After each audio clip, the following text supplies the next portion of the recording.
I had a conversation with a colleague once when I was working at Nike, and she was DJing. And I remember asking her, like, what's it like to, DJ, do what you love? Like, essentially, your job is something that you love to do, and you contract and you run on your own time.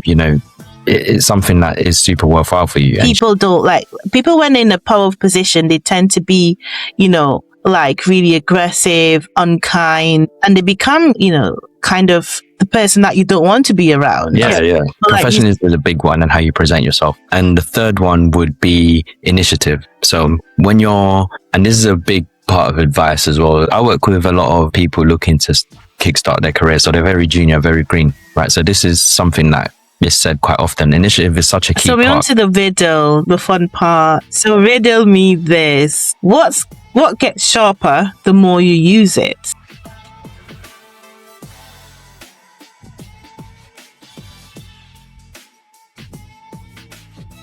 Welcome to Voices of Career Reality, the show where we cut through the highlight reel and talk about what building a career actually looks like. No polished success stories, no overnight wins, just real people, real decisions, real moments of doubt and breakthrough, and the honest conversation about what it takes to find your direction and grow in it. I'm Annalisha, founder of Achiever OS, and someone who built my own career map from scratch because the system wasn't designed to hand one to me. This show exists because that experience isn't mine alone. It belongs to every ambitious person who was never given the tools, the clarity, or the proof that they were on the right path. Every episode, we sit with someone whose voice in careers has a different perspective, in the hope to bring value to your career journey. This is Voices of Career Reality. Let's get into it. My guest today is Jerome Ntumba, founder and director of Career Guide, Early Careers, Talent and DEI Specialist, and someone who made a decision that I think a lot of people in corporate dream about, but very people actually do. Jerome built a strong corporate career in talent acquisition, employee engagement, and mentorship at organizations including Nike and Oliver Agency. He was inside the machine. He understood how it worked, who it served, and critically, who it was leaving behind. And then he walked away from it all to build something that addressed exactly that gap. Career Guide exists to connect education with industry through after-school workshops, mentoring initiatives, and free digital resources, all focus on expanding access to professional networks and building genuinely work-ready pipelines for young people. Jerome is not just a career switcher. This is about someone who has seen the system from the inside, decided to use everything they learned to fix it from the outside. So Jerome, welcome to Voices of Career Reality. Thank you. Thank you for having me. Lovely. So we'll get straight into it. So the decision, what made you decide to change direction? The moment of decision, what it felt like, what made it finally right for you? It goes back, I think it wasn't a drastic switch. It was quite gradual. It was something that I knew I wanted to do. It was something that I kind of was umming and ahhing about and didn't know when the right time would be. And I think it goes back to a point where I had a conversation with a colleague once when I was working at Nike, and she was DJing. And I remember asking her, like, what's it like to, DJ, do what you love? Like, essentially, your job is something that you love to do, and you contract and you run on your own time. It's something that is super worthwhile for you. And she literally just said to me, what you don't change, you choose. And that stuck with me. And that stuck with me for a very long time. And that was probably about 3 or 4 years before I decided that, maybe about 5 years actually, before I decided that, this is the route I was going to choose. But it really did stick by me. So my challenges was that when I was in the system, I didn't really approach work as I think more people should do now, like an entrepreneur. I was more, here's my job description, and I have to try and deliver it. And then it gets checked over. I get approvals and all of that thing. And my biggest problem is that I can be very ambitious, right? I can be very ideas driven. I like to just work on big things and have a bigger impact. So I felt that the way I am and myself and the things that I wanted to get through, I would have to do it myself essentially. So, being in the corporate world and working at these companies, it wasn't going to be forever. So I treated it like school. I learned as much as I could. Wow. I built good relationships within there, just understanding how businesses work, really. Yeah. And I think there is a lot of people want to leave that world because they want their own time, they want freedom, they want to be autonomous, which are all really good reasons. But I think there is a lot of honor in having a role like that. I think you can build out a lot if you kind of switch your mindset and think more like an entrepreneur within your role, but then also treat it as a basis of there is a lot of information and access and networks that you can build while you're there. So I treated it like school and I learned as much as I could. I love that. That is so inspirational. Treating it like school as like a stepping stone really to the next thing that you have on your agenda or for your of course. And you find a lot of people would say, what's the point of doing algebra at school or certain things at school? And school has its purpose, right? It gives you the building blocks to learn how to study and, navigate. And I think work it's another education piece in that you learn on the job. Is very practical. If you go into a lecture at university and they teach you about accounting, it'll take you a whole term to grasp that. But you can spend maybe a week at a financial services professional firm or whatever, and you'll pick it up a lot quicker because you're doing it on the job. So I think the attitude is more around grasping, learning, and trying to be a better person by taking in what's out there and not looking down on your environment, but actually looking at it and thinking, what can I learn from this? Wow, thank you, Jerome. I think honestly, the way that you speak about it, you're definitely the right man for the job at Career Guide. Very inspirational as well. So thank you for sharing that. The thing which I always like to understand is the misread. What did people misunderstand about you when you were trying to make the move? I think more in terms of my personality. So as I said in the previous point, I went in with a learning mindset. So I could come across very humble, very, very, reserved in terms of I'm not really pushy in terms of my ideas. I'm more taking in what's being said. And it's like, okay, maybe if I don't agree with something, we go along with it anyway, because I guess you know better. So, and in my background as well, there's this culture of, respecting people who are, tend to be older, and it kind of embedded in me in terms of looking at that in terms of hierarchy at work. And we all do it naturally and within. So I think given that, most people would probably look at me and think he's not ruthless enough or he's not pushy enough to do certain things. And that couldn't be further from the truth. I think there's a balance, right? I think there's to know how to lead and to know how to run something and do your thing and make those ruthless decisions. If you want to be somebody that people that follow, they need to believe that you are someone that would do it yourself, right? So I guess I was within that world and stuff and, navigating and learning and stuff. I was quite humble about things and I didn't really shout about much, but it was just more on a case of observing and understanding and seeing how people react to things and learning how to work with different personalities as well. And starting Career Guide, of course, this is something that, is kind of my baby. And when it grows, especially when potentially we start hiring and it starts growing, I need to be a leader that people will follow. So I'm going to ask people to do things that I wouldn't have done myself and things like that. So I think you need to have good foundations of humility in order to get to a point where, you can lead other people and stuff and things like that as well. So I think that's probably what people get wrong about me. They might think, he's a bit too laid back, too humble. Yeah.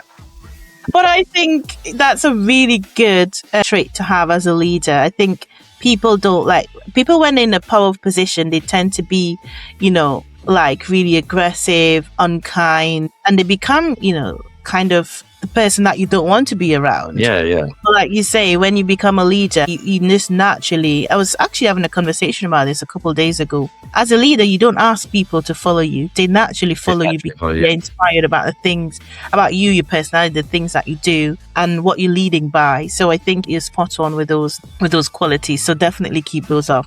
Those are really good qualities to have. So the other thing which is interesting to always understand is, of course, you had a really great career working with some really big companies. And it was, like you say, it was very much about you getting your job done to the best of your ability. But then you're stepping over into a totally different type of environment where you move from employee to entrepreneur. What were the skills from your previous career that were actually your biggest assets in your entrepreneurial career or your entrepreneurial journey? I think the biggest one is communication. It taught me that, I'm now going into rooms and into spaces and having colleagues and managers that are from complete different backgrounds for me. So they're not automatically going to relate to, the way I speak, or, you know, some of the stuff that I've kind of gone through and whatever. So learning how to communicate and understand people from different backgrounds as well. I think that's the beauty of work, is that you meet so many different people. And the one thing I do miss from, you know, that environment is that entrepreneurship can be very lonely, because you have to just knuckle down. You have to do all your admin. You have to self-start. You have to do all of that.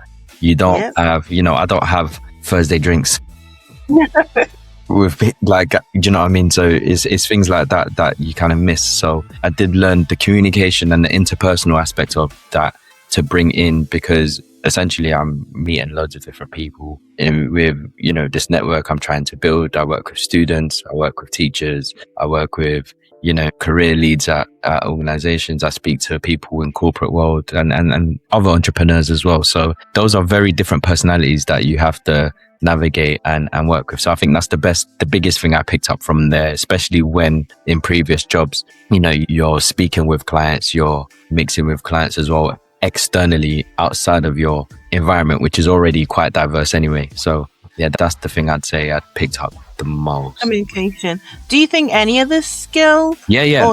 Or maybe another one or two that you think is really relevant and has helped you with this new? Yeah. Two more. I'd say professionalism, 100% professionalism, because once you're in that environment, you're not just representing yourself, you're representing the organization. Yes. I think when you start your own business, you learn very fast that you're not just representing yourself. You're not speaking with friends. You're speaking with people you've never met. You want them to take, in my case, Career Guide seriously. So I have to come across with a level of professionalism. So as I've been building Career Guide, professionalism is a big part of it. So if you go on my things like website, I wanted the website to be presented in a way that it's professional. The links, you know how to use it, all of these kind of things, right? I'm not a software developer, but I had to learn how to make sure that sticks and things like that. Yeah.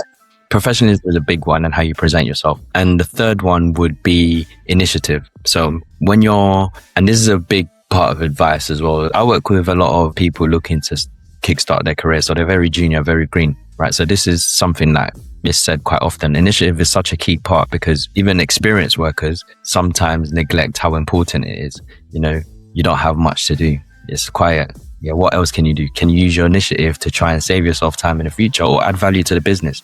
Because you're working there, the business does well, you do well, right? So initiative is a key one. And I think that translates to, again, self-starting. So when you are an entrepreneur, you're not given a job description. You don't have a line manager to tell you what to focus on. You don't attend, you know, company meetings whereby there's a certain direction you need to go. You set all of that yourself. And it's a very underrated skill to have, because how many people, if they're not being called in, if they're not going to get in trouble if they don't show up to work, are still going to get up at 6 a.m. in the morning, are still going to go and have a look at certain things over the weekend. Not many people are going to do it. So that's a key one that I was able to bring over as well. So yeah, definitely those three things: communication, professionalism, and initiative. Really great key skills, actually. And I think that kind of like goes across the board, entrepreneurial, and like you say, bringing it over from the corporate role. So within any kind of space you are, those three are really, really key skills. Yeah. And people like to call those soft skills, but I like to call them essential skills, really. Yeah. Really, really essential. So the next one is around the proof. So you've built your name in the corporate world, and you build your name around people who is aware of who you are and the way that you work. But now you're moving into a totally different world. So how did you prove your value to people who couldn't see your full picture immediately? I think it's just more around delivering the results. So even things as small as having meetings, it's more of, I can envision most people don't know what to expect when we're about to go into a meeting. And then as soon as we speak, I can see from reaction that, okay, you're understanding, right? So that's, for me, something I'm quite proud of, and something I kind of aim to be like within any meeting I go into. I want that makeshift person to say like, wow, like that's really good insight. Oh, I never thought about it like that. Really engaging with me and understanding, okay, this person has a lot to offer as well. So yeah, I think that's probably the key part. I think making a name for myself, I'm more focused on impact. I've never really been someone that kind of likes the glory and the attention outside of that. So I do look at some the smaller aspects, like reactions to people I'm speaking to and things like that. So yeah, I think it's more in actual meetings and delivery that I much more focus on proving value. So thank you so much so far with all the kind of, details you've shared. I think it's a really interesting conversation so far. So, okay. Now, the next question is always around the gift, the thing that you think would have made the transition easier or faster for you. What do you think? Maybe something that you know, or maybe a better network, or having something a little bit more within your gift, within the knowledge that you think you should have had earlier on or quicker. What would have made transition easier or faster? I'd say two things. The first one, they're two different things, right? The first one is something that will pretty much answer that question straightforward. And the second one is a little bit different because of how times have been changing. So the first one being community. And I think that community of entrepreneurs or people that have made the transition, and I'm not even talking about established entrepreneurs, like I'm talking about people at the early stages that are navigating it as well. That would have made a huge difference for me in terms of understanding the realities of going into entrepreneurship, because I think people tend to think, oh, I'm going to start my own venture or my own CIC or business or whatever it is, and they tried to make a community of people who are in that world that have been in it for 5, 6, 7, 8 years, right? And are already established and already doing great things. Not to say that's a bad thing. I think that is really useful because they're able to teach you how to navigate or give you some mentorship on how to navigate certain things so you pick it up quicker. And I think there's an element of being around people who are a little bit closer to your journey. Maybe someone who's a year in or 2 years in, right? Who's still navigating themselves, or even someone who's just starting as well as you, because I think that peer, support and peer review, people on your level as well, makes you feel like the things that you're going through are quite normal. Yeah. Because other people are going through it. I think the closest example of that, I would say, would be the amount of, let's take students at university, for example. Every student at university feels like they're the only one flunking or not doing well. But they put on this bravado, they are doing well and everybody's doing it. So you look around and think everyone else is doing well at university. But in reality, they're masking some of their own struggles. Yes. and things like that. So the peer, the group work, the collaboration, the networking among people who are on your level as well is super important. So I wish I had that at the beginning. And again, I'm only a year in myself. Now, linking that to the past year, the second thing I would say would be AI, right? In the past year or the past 2 years, it has developed super, super, super fast. Now, yeah, indeed. The reason why, I would have benefited from it back then, maybe about a year ago, but it was very different back then. Like there's still new things coming out. Yeah. And now, the past, let's say 2-3 months, I've really started to learn and grasp, the use of AI. And it sounds very controversial because a lot of people want to stay away from it. Oh, it's taking jobs and stuff. But I also think that how can we make AI useful for people? And there's many ways. Of course, it's come in and it's going to replace a lot of jobs, right? But how do we, rather than replace those jobs, how do we make those jobs more productive? With AI. How do you hire someone, and rather than getting rid of them because AI does it, how do you empower them with the AI tools that it has and give them a more, substantial job description, if that makes sense, around them? Yeah. So where that relates to me is that in the past 2-3 months, I've been learning quite a lot about it.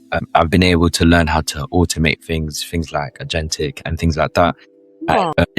I've done months of work in the past week, like just put simply, and that tends to be the stuff that I hate, the admin stuff, the boring stuff, the stuff that you're repeating over and over and over again. And it knocks out a lot of mental stumbling blocks as well, having AI, in terms of, doing things that are quite boring or doing things whereby you overthink. Whereas if you're using an agent, or if you built your own platform or tools or whatever it is, or whatever software you're using, that can already knock out the human decision behind it. So yeah, I think that would have been super useful. But again, I wouldn't really change it. I think I kind of had to learn it, the manual stuff. Yes, I had to do. I agree. Because it would have helped me understand, okay, where does AI come into it? How can I automate these kind of things? If you don't know the stuff that, are quite repetitive and things like that, you don't know how to use AI to help you with it. Yes. Yeah, those two are key as an entrepreneur, just moving into a kind of community, accelerators, incubators, even just like smaller communities to help you feel normal with the difficult journey of an entrepreneur. Because, let's be real, being an entrepreneur is being the most optimistic person ever. Like you're just doing something and hoping that it works out. But of course, putting all your eggs in one basket, really, and just feeling normal around people who are doing the same as well, while you're doing your very best to make it work. AI, of course, the trajectory of AI is quite scary, but also quite promising. I work with AI a lot myself, and I think it, like you say, it removes those mental blocks sometimes when you're thinking what's the next best thing to do. So yeah, those are two really good points to help people to understand what could make their journey easier or even transition much more faster. So thank you for those. So we're on to the riddle, the fun part. So riddle me this. What gets sharper the more you use it? And I think it's all about the things that we were just discussing in a sense. The mind, yes, indeed.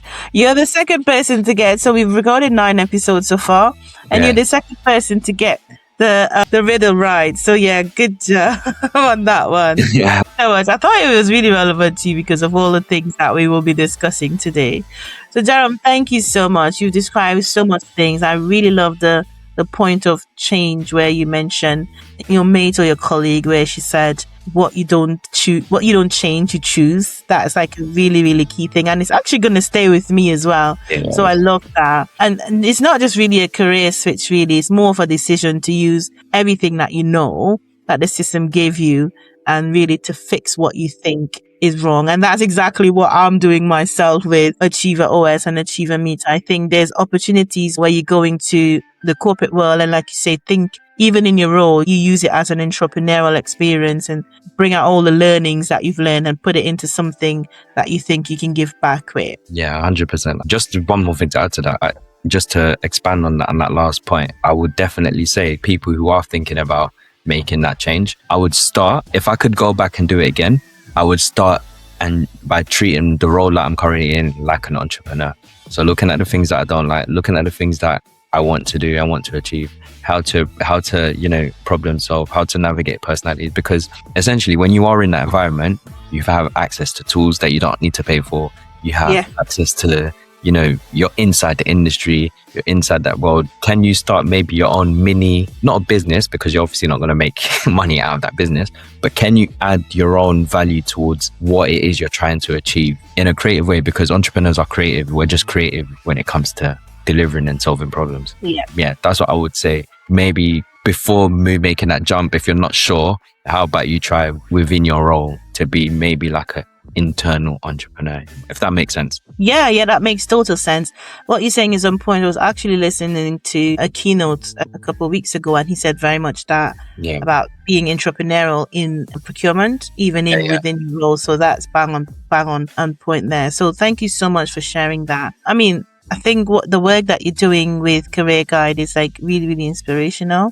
And trying to work with young people, because a lot of young people, they come out of probably even in school that just don't understand what's the best thing for them. Even the essential skills that we talk about, just being professional, communication, just having that initiative and all those things that is really, really key. Helping them to understand that from quite early is really, really helpful for them to be able to, choose the right career, even understanding themselves, really. Really